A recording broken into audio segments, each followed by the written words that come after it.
Good evening. Welcome to the Alpha Banquet. Can those at home hear? All right. Thanks for joining us. For those just now joining us online, we've been here for about an hour. The people online, most of them have just joined in the last few seconds or minutes. This is strange. We're going to be doing this from now on, but we're not used to this, having live and online. This is new territory for us. It's a strange new world.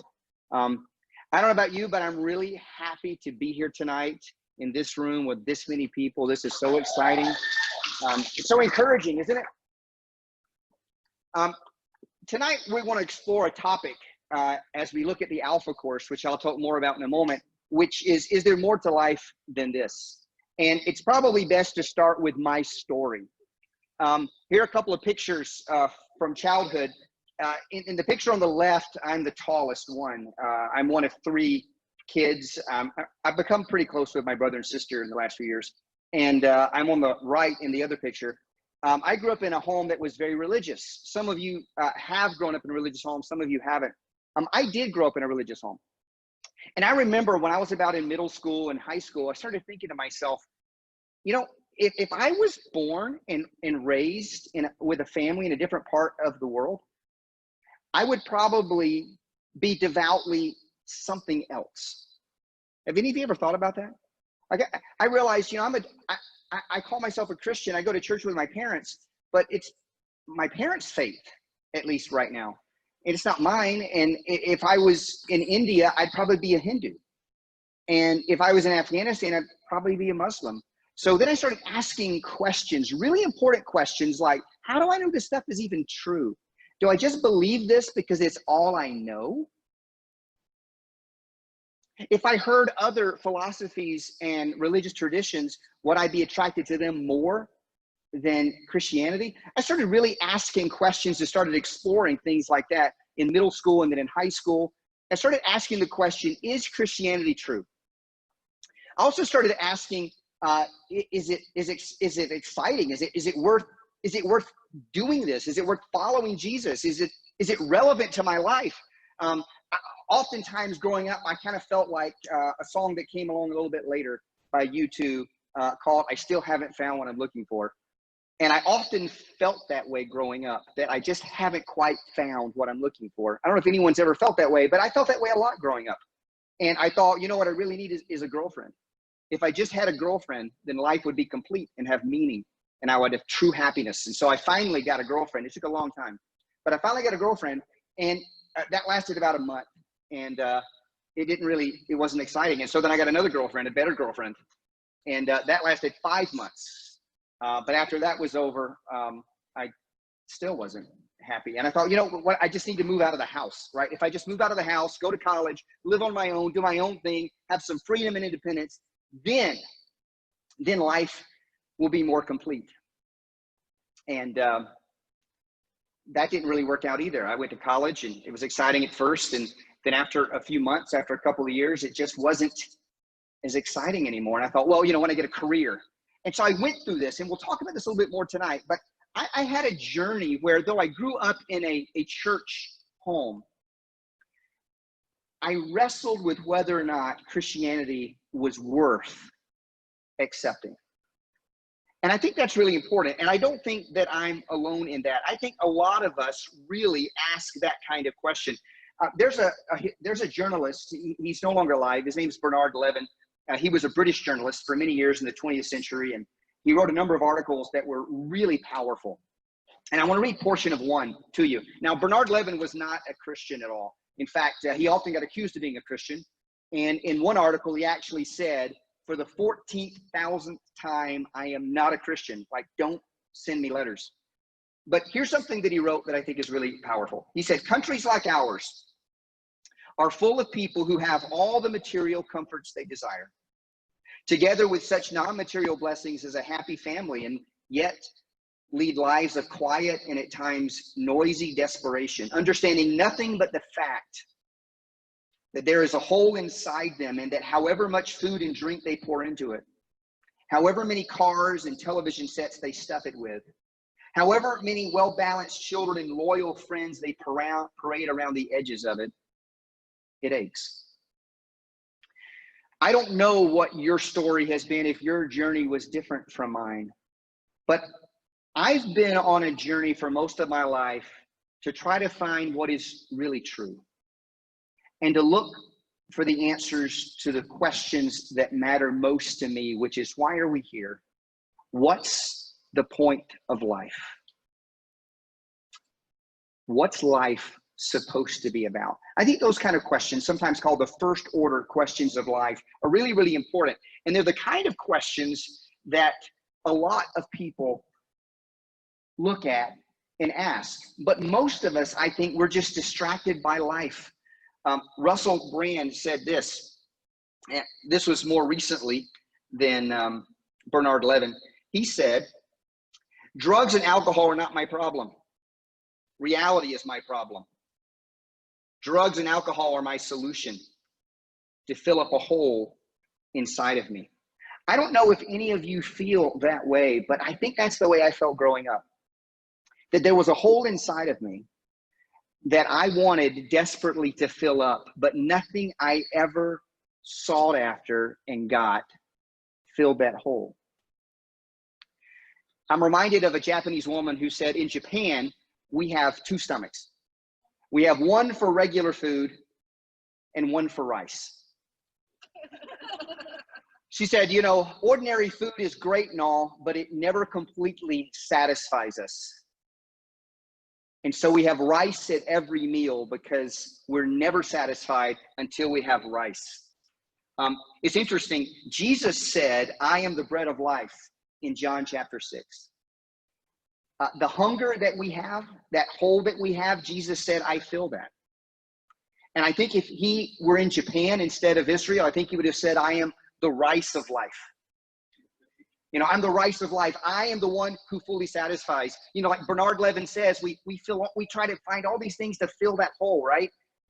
Having a nice house, having a great job, family. You know, we try all of these different things in order to fulfill ourselves. But it's like that other stomach, right? We still have the rice stomach. And we're never fully satisfied apart from God who made us for himself. Jesus said something I want to look at tonight briefly. He said in John 14:6, I am the way and the truth and the life. I just want to spend the rest of our time examining that because I think that statement is so important. And it's helped me make sense of life. It's not that Christianity is the way, the truth, and the life. The Christian religion is full of serious problems, folks. Jesus said, I am the way and the truth and the life. So what does that mean? What does it mean when Jesus says, I am the way? Literally, I am the path. I am the road. I don't just point the way. Jesus said, I am the way. It reminds me of a story that I heard a few years ago about a nanny, a Swedish nanny who came to work with a family who spoke English, and she was learning English. And she was really struggling with the idioms. But one day, the parents were away, the kids were fighting upstairs, and so she ran upstairs to stop the argument. And she meant to say, what on earth are you doing? But she messed up the idiom, and she said, what are you doing on earth? And that's a really good question, isn't it? Like, that's a really better question. What are you doing on earth? That's a first order question of life. Where did we come from? Where are we going? What is the point to life? Is there any meaning beyond my existence? These are the kinds of questions that philosophers have struggled with for millennia. It's the kind of questions that have always bothered me, that I've always struggled with and wanted to understand. And I wanted to share with you a story about a man named Leo Tolstoy. Tolstoy is a pretty famous Russian author.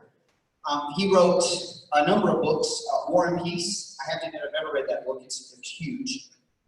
Anna Karenina. He wrote a book called A Confession, which I want to share a little bit about tonight. The book A Confession was actually an autobiography that he wrote later in life.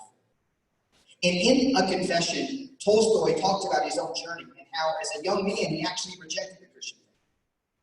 And he looked for happiness in other places. And the first place he looked for happiness was having fun with friends and living life to the hilt and just living in the moment And he got involved in the social life of Moscow and St. Petersburg. He started drinking pretty heavily. He started partying. He was promiscuous. He just really got into the whole party scene, kind of like Americans when they go to college or even in high school. So he did that for a while, and he said after a while, he was left empty. He wasn't happy at all. He was even more miserable than before. So then he decided to accumulate a lot of wealth and to buy a lot of stuff. And he was one of those fortunate people who was able to inherit a large estate. And then he made a ton of money off of his own books. So he became rich. He became really rich. And yet, the more money he had, the more it was like salt water. The more he had it, the thirstier he got. So that didn't satisfy him. So then he decided to be successful in life, to do something important, to do something that mattered, to get famous by being successful. And he did it. Like he wrote War and Peace, which Encyclopedia Britannica says is one of the 2 or 3 greatest novels in the history of world literature. But it wasn't satisfying. Which, by the way, reminds me of something Jim Carrey said. If I can find it. Jim Carrey said, I think everyone should get rich and famous and do everything they ever dreamed of so they can see it's not the answer. Back to Tolstoy. So Tolstoy found no happiness, no lasting meaning in any of that stuff. And he was driven by one question that almost drove him to suicide. And the question was this: is there any meaning to my life that is not eradicated by the inevitability of my own death? Well, he got married in 1862 to a beautiful woman, the love of his life, and they settled down and had some kids. They actually had 13 kids together, which he later said distracted him from the search for meaning in life, which I can imagine 13 kids do that. But he was still miserable. So then he started looking to science and philosophy because surely they were asking this question. But the only answer he got in his research was this: in the infinity of space and in the infinity of time, infinitely small particles mutate with infinite complexity, which he did not find very satisfying. So he started looking at his peers, his contemporaries, and asking them the question. What he discovered was they weren't asking those kinds of questions. They were distracted from those questions. And then he looked at the peasants of Russia, and he realized they had a joy that surpassed their circumstances. And as he investigated further, he discovered the key was their Christian faith. And as an older man, Leo Tolstoy became a follower of Jesus. And that's where he found his meaning in life. And that's what I want to talk to you about tonight. Freddie Mercury, the lead singer of Queen, and some of you may have seen Bohemian Rhapsody, the story of his life, later life. He said this in an interview shortly before his death. He said, you can have everything in the world and still be the loneliest man. Success has brought me world idolization and millions of pounds, but it's prevented me from having the one thing we all need: a loving, ongoing relationship. You know, I think it's really interesting that Freddie Mercury realized that what we were made for was a loving, ongoing relationship. And ultimately, there's only one relationship that keeps on going, that lasts forever, and that's a relationship with God who made us. And when we discover what it means to know the God who made us, it's almost like being able to see for the first time. When I was in my graduate program, I started getting headaches while I was reading. I got headaches constantly. And my wife started noticing that when we were in a small church, and we had a hymnal back in those days, really old school, we had a hymnal, and we would hold it together, and I kept bringing it up higher, like every couple of weeks, and it was like right here finally. And my wife said, why is the hymnal in her face?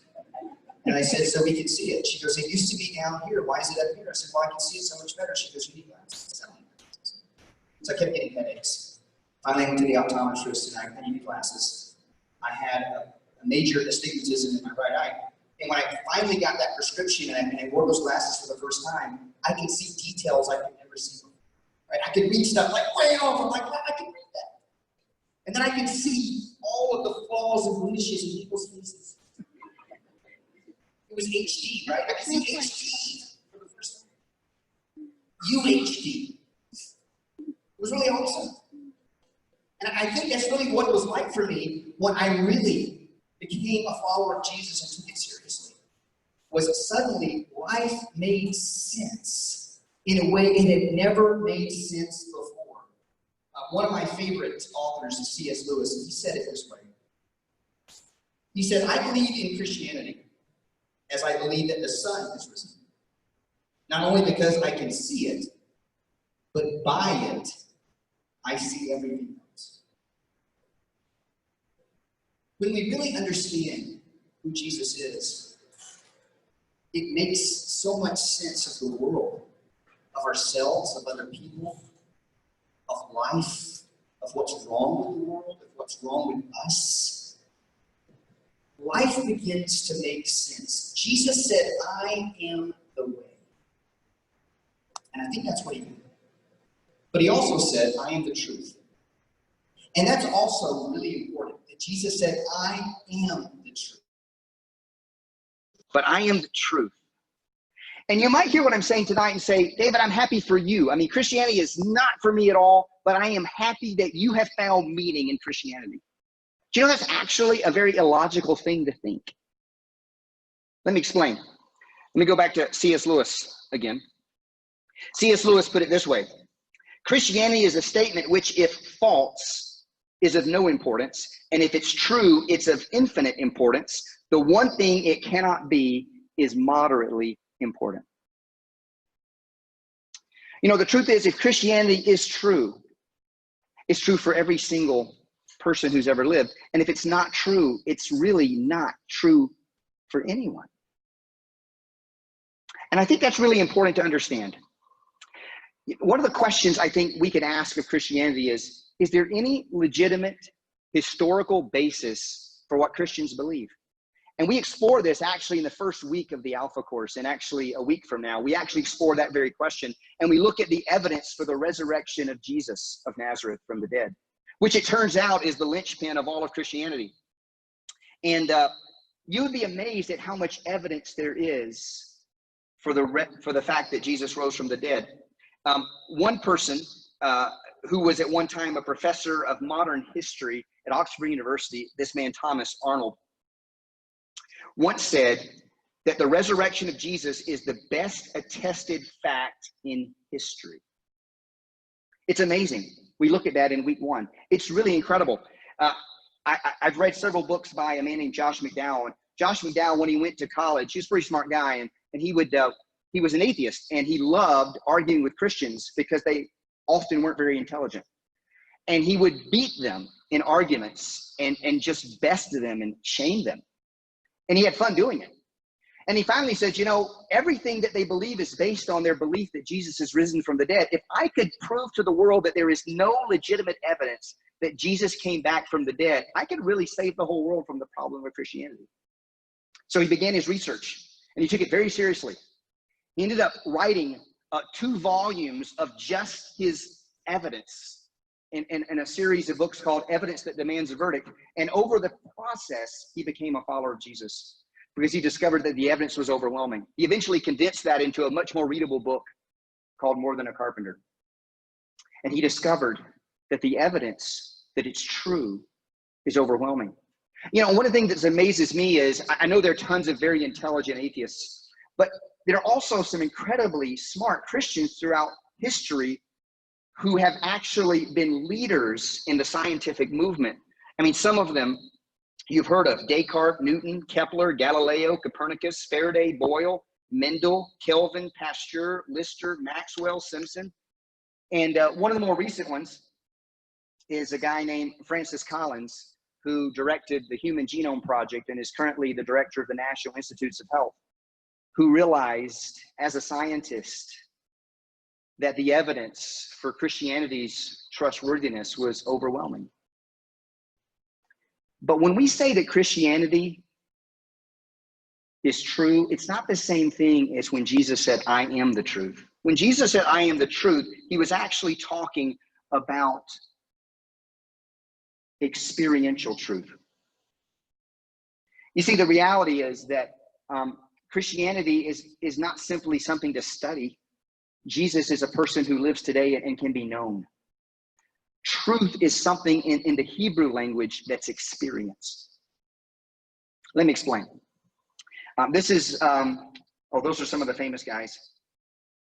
This is a picture of my wife and I recently on the right, and when we first were engaged on the left, and she's right over there. And so I've been married to my wife for 27 years. But imagine before I ever even met my wife, I went to a bookstore and there was a book there and it had her picture on it, a picture, something like that on the left. And I'm like, wow, okay. And it got my attention, and it was like, Hope Livingston, a biography. And I just picked it up and started, just thumbing through it and decided to buy it and read it. And maybe the first chapter is Hope's friendly personality. Maybe chapter 2 is Hope's genius in the kitchen. Maybe chapter 3 is Hope's deep love for her family. Chapter 4 is Hope's potential to be a long-suffering wife. And chapter 5 would be Hope's thriftiness, which, by the way, works out well if you marry a pastor. I could read that book and feel like I know her, right? I could really read that book and it would all be true and I would feel like I know this woman. But that is different, isn't it, from being married to her for 27 years. That's experiential truth. And when Jesus said, I am the truth, he means you can know me. You can experience me in a powerful and real and living way today. You can actually have a friendship with the living God. And I believe that's what Jesus meant when he said, I am the truth. But finally, Jesus said, I am the life. Jesus said, I am the life. And I think part of what Jesus meant was he came into this world to take away the things that spoil and corrupt and ruin life. And most of those things aren't out there. They're in here. Most of the stuff that ruins my life is inside of me. I am my greatest self-saboteur. But I often have guilt that's misplaced, that's illegitimate. About 3 years ago, my wife and I went to Dallas, Texas, and we decided to go real cheaply and and only have carry-on. We didn't check any baggage. So we had backpacks completely crammed full of stuff, and we got the biggest carry-on luggage we could fit in the overhead bins. And so we got all ready, and we're at the airport, and at one of the airports we were at, I don't remember which one, I remember there was one of these drug-sniffing dogs. And he was going around smelling all of the people's, luggage. And suddenly I remembered that the bag that I had, my wife had picked it up because she's thrifty. She had picked it up at a thrift store in Pensacola, Florida, and I had never used this bag before, and I don't know where it's been. I don't know who owned it. And I suddenly started thinking, what if people put drugs in this luggage? What if the dog stops at my luggage? Like, they're going to pull me out. That's embarrassing. What if there's actually drugs in it? There could be drugs in the lining. I haven't even checked. Oh my goodness. And I started sweating. My heart started beating really fast. I got really nervous. I started thinking, okay, I don't want to act like weird. I don't want to move out of line. And I started really feeling guilt, like really fear and guilt. And oh no, like they'll never believe me. Well, the dog just passed on, and I eventually calmed down and my heart rate went back, and I'm like, wow, that was like palpable. Like that was really serious fear and guilt. But that was illegitimate guilt. Have you ever had that illegitimate guilt? Like it's not guilt that you should even have. Well, I also have a legitimate form of guilt sometimes. Sometimes I feel guilty when I should feel guilty. And ultimately, that's why Jesus came. And we talk about that in the second week of Alpha. And I would say this, if you get nothing out of tonight or Alpha, I would want you to know one thing. And that is that you are loved. That's the most important thing I could tell you tonight. The essence of Christianity is that you and I are loved. And God didn't actually send Jesus into this world to condemn it and to make us feel guilty and shameful and miserable. We already feel that way. Jesus came into this world to take that away.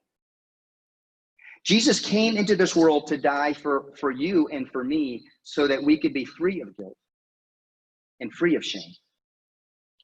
and free of all of the things inside of us that spoil, corrupt, and ruin life.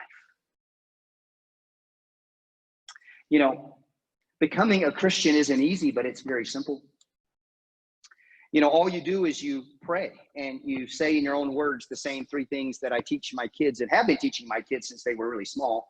I'm sorry, thank you, and please.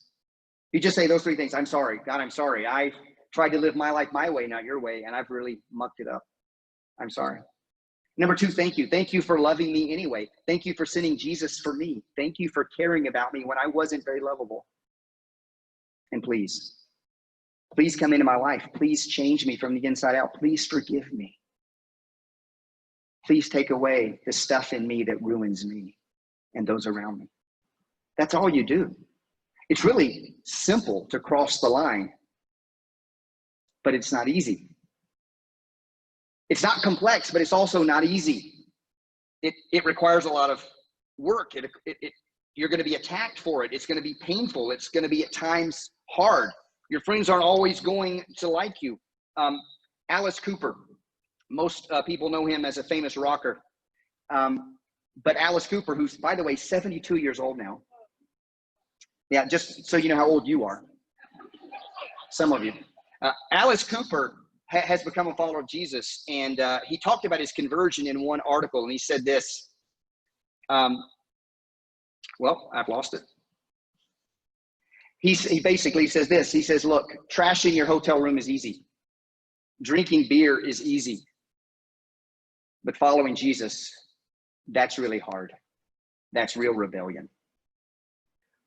You know, it's a simple matter to become a follower of Jesus, but it's not easy.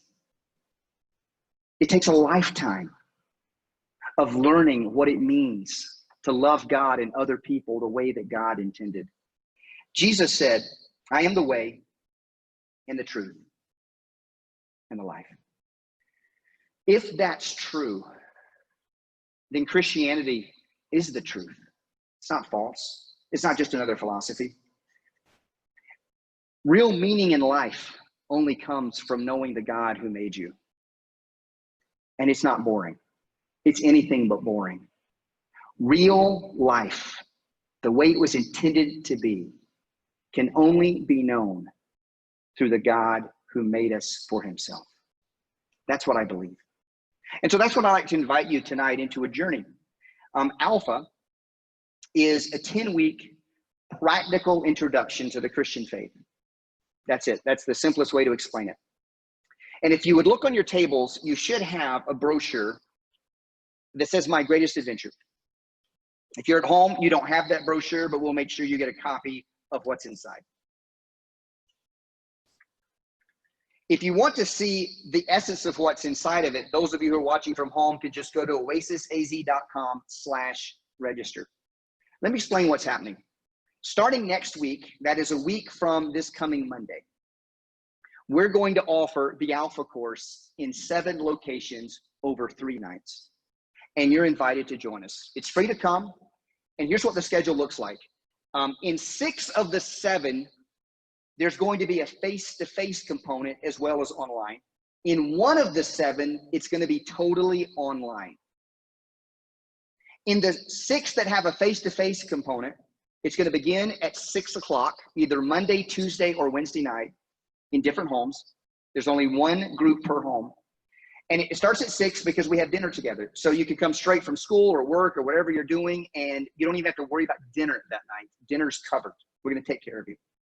If you have childcare needs, let us know, and we'll take care of that too. And then after a meal together, you're going to hear a talk that's on one of the basic issues, most practical issues of the Christian faith, like who is Jesus? That's week 1. Why did he die? That's week 2. And then after that talk, you'll split up into small groups, and I'll give that talk. And then we'll split up into small groups. And in the small groups, you'll have an opportunity to ask any question that you want and to share anything that you're struggling with or want to know more about. And we don't consider any question to be dumb or hostile. In Alpha, we believe that every single question is important because every single person is important. And so no one's going to look down on you or judge you for any of the hurdles that you have in your spiritual journey. So I would invite you to come to a place where people are going to give you an opportunity to just wrestle. And we're not going to ask you to make a 10-week commitment because that's really tough. We're just going to ask you to come to week 1. And if you like it, come back. That's it. So when you register for this, and we're going to ask you to register if you decide to come to one so we know you're coming because we're making food. We don't want too much or too little. We want to know you're coming week 1, but by registering, you're not making a commitment. You're just saying, I'm going to come to week 1. And if you look inside that brochure, we have a list of all 7. There are 2 on Monday, 3 on Tuesday, which includes the one that's totally online, and then 2 on Wednesday. We also tell you where they're located: Rita Ranch, Vail, Northeast Tucson.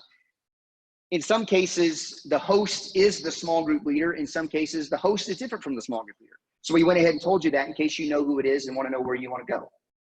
So that's what's going to happen. And you can join any of these that you want. Sometimes people ask, well, can I shift around and go to different ones if my schedule changes? That's allowed. I encourage you to find one and stick to it because you're going to end up making some friends that you're going to have probably for the rest of your life. So I would challenge you to consider going to one and sticking with it if that's possible. Now, you can join the one that's online. It's the only one that starts at 6:30 instead of 6 because you're not eating together. But you can also join any of the others and be online. But we're limiting every single alpha group to 15 people. For one thing, we don't want to have too many people in a house. Because of COVID, we just don't want to have a lot of people in the house. That's why we're spread out here tonight. But we also want groups to be small enough that everyone has an opportunity to share if they want to. No one has to share, but if they want to, we want people to be able to. So we're capping every group at 15. So I know that probably some of you are already on your phones going, well, I'm getting in this one before it hits 15. That's actually pretty smart because some of them could fill up before the night is over. And we actually do cap them. So if you know which one you want to join now. Don't wait for the punks at the next table. Go ahead and do it now. So with that said, I probably haven't covered everything because I never remember to cover everything. So are there any questions at all about the Alpha course? Just enjoy the company. And I hope you have a great night and a fantastic week. And I hope to see you later. Good night.